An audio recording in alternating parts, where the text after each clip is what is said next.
Onivia, League of Legends highlights. A soft counter to the Zoe, this Gwen pick, also to Rumble because she can nullify a lot of that poke with her Mist on its own.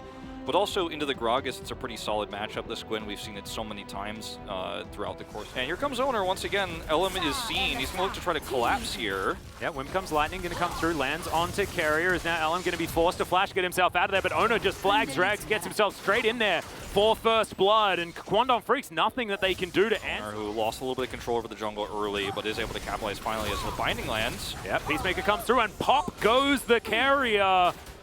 Umiyushi going to have to get out of there and get out of there. LM not going to be trifled with at this point in time. Hoyt could be in trouble here, though, as the Ignite goes down. The last auto comes through, and there's the flashback. I don't know what that was, but that wasn't it, Hoyt, as he's going to get... This is a pretty huge moment for Unleashed Teleport, and the teleport changes because there's no way Fate can realistically teleport in here and contest Fate. And T1, I mean, it looks like they're just going to let this go. Oh, no!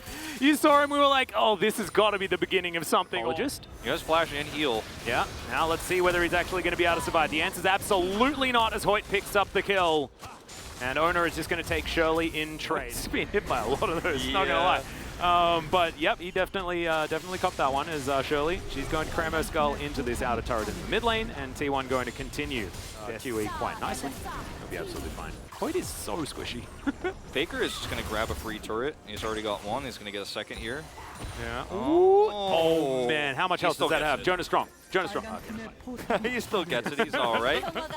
More than the gold right now, and they are going to collapse in here as Keen comes over, but there's just nothing. It's only Keen that collapses. Hands of all the pressure from T1. They have to give this turret up, or they're going to lose a turret and two members of their squad, though, so they do back away, and they're even zoned out of really, like, experience here for the most part. We're going to see Ellen walk in. They go for this spot. Again, you've got to be so careful. What are you doing? Yep, just like, exploding. What? That's exactly what's happening. Sometimes you take a bubble and it just doesn't make you feel all that good. Hoyt is going to find brick wall. He is basically a brick wall. Now he's chasing. Oh no, now he's a lion looking for Fate, and he should just pop. He does. Fake is going to be able to pick up that one. He's got himself a Gale Force now as well, and it looks like they'll be able to augment this with a turret. Beautiful execution of their comp. And every single thing we talked about in the draft, and the reasons why I really lean towards T1 is this draft has so much power in multiple ways. It's multifaceted, but what's really been working out for them in these skirmishes is the ability to just straight up grab a player and hard, whereas Gragas is happy to lose and play weak side. Oh yeah, he's just got so much utility. Look at his items too. Well, Carrier is most likely dead. That knock-up in the middle of the blast cone, absolutely beautiful, but unnecessary, as Kwangdong Freecs are going to be able to lock him down. But once she's dead and her Mist is on cooldown, she can't do anything. And what allows this to happen?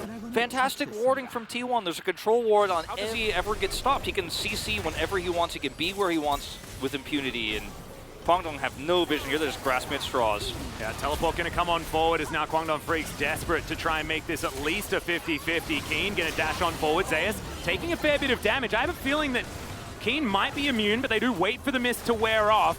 Keen can dash himself away as Kwangdong have found themselves into relatively decent position, but it is going to be secured by T1. Now can they win themselves the fight is going to be the question as Keen just dashes his way out. And Kwangdong Freecs say, well, I guess we just can't engage against these guys. And now you got to be careful because they're all getting sped up here. They got the heals from that Ocean Soul.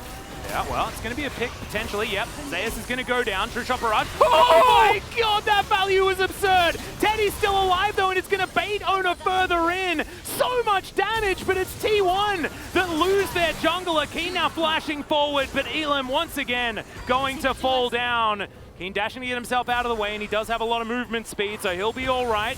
So 1 for 2 so far, but you can see T1 with their Baron buff is still... Quite a bit, but there's still an opportunity for Kwangdong to engage with Keen. He's got a nice flank angle here. He is seen. He's got to go for it. Yeah, Blast Cone comes on over, looking for some damage onto Zayas, but Zayas doesn't really know how to take damage at this point in the game. I think that Keen just hit him with a snip, but it just didn't really do too much as T1 looking like they are immortal. They've got this Ocean Soul. They've got all of the shields from Carrier as well as Owner almost explodes. Does go down towards his stopwatch as 2,000 health, but it's going to reset the Elder Drake. Oh no, now Elam caught in the back of the pit.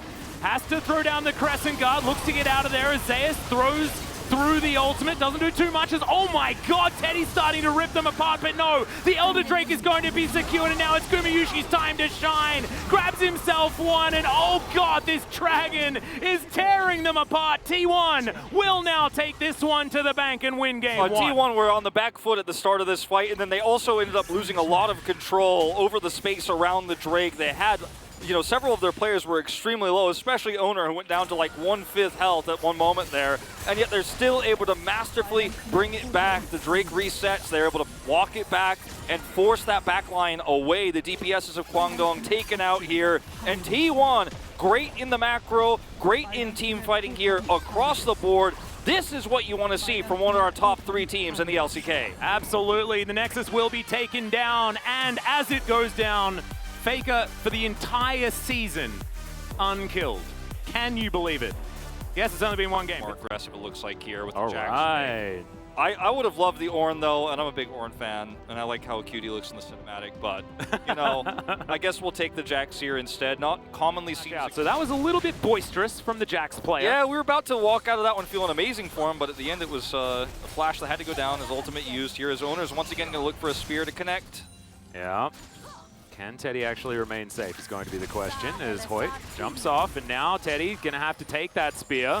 Waves crashing on forward. Hoyt not going to be able to actually stand with his partner just yet. Looks to get under the turret, but it's not going to work, and a double kill comes through for Owner. I mean, you could try to put the Nidalee down here, but, I mean, they had full control of vision. Towards the bottom side is reaping the rewards that they were looking for. Is now Fate looking to try and take down Faker. Great gravity field's going to get the flash out as he looks to get out of the way. Dove underneath the turret. Is Faker in trouble? But no, doesn't have the turret aggro as Kwangdong Freecs trying to get themselves at least the Rift Herald for this one, and Owner looking to try and get down towards that bottom side, looking for a bit more of this. The pop and block coming on through, but not enough as Teddy surrounded by 3 members of T1, and this bottom lane is donezo. I mean, I think this Core Drinker to extend his ability to survive in these fights is, I don't think they have any idea that they're about to die.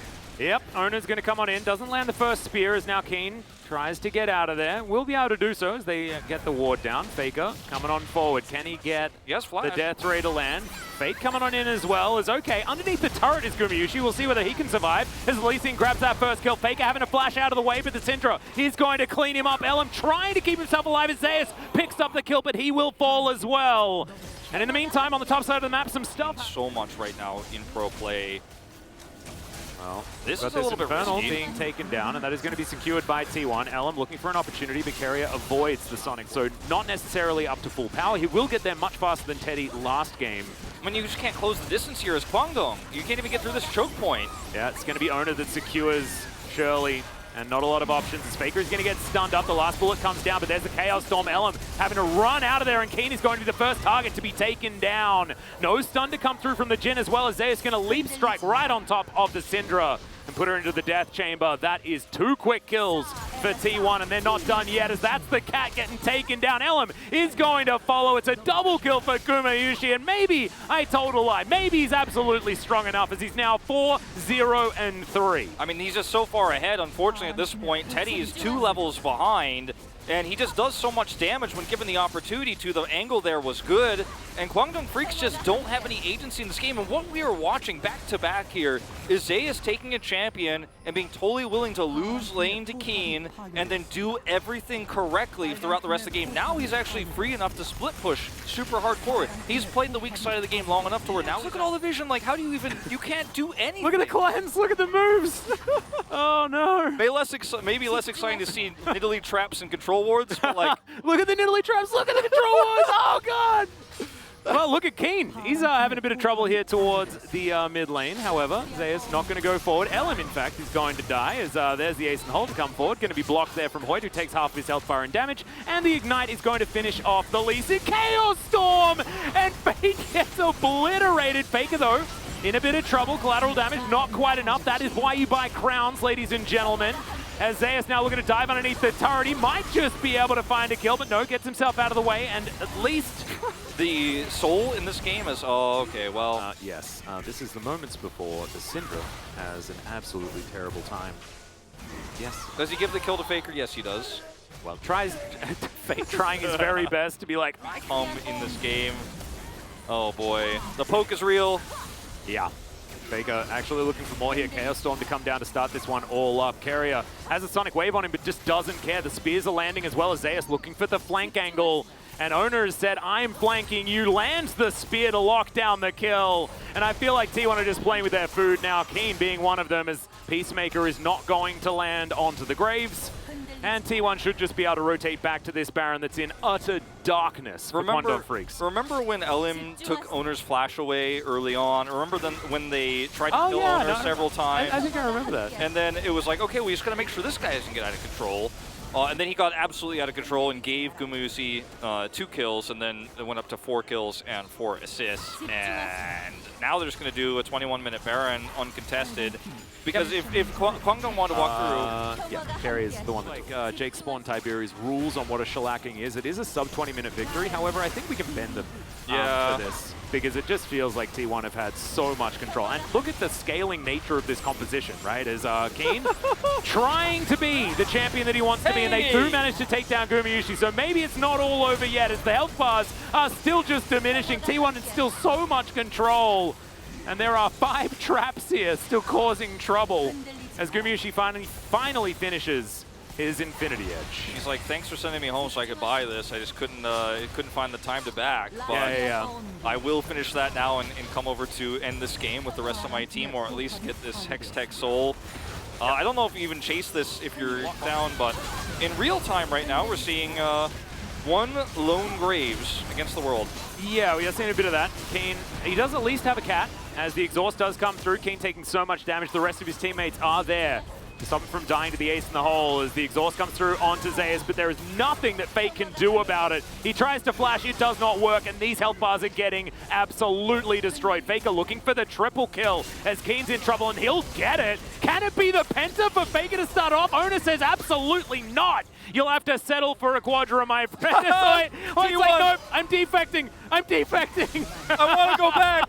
I want to go back. I made a mistake. I made a mistake. Oh, God. Well, at least they're still happy to have a little bit of fun here as Faker picks up the Quadra and will now destroy the base of Kwangdong Freecs, and that will be the 2-0 for T1. An expected result, but for the T1 fans out there, I'm sure they are so happy to see Zeus playing well. Even though he didn't necessarily win lane this time around, this team is working like a well-oiled machine from what this game has taught us. Oh, yeah.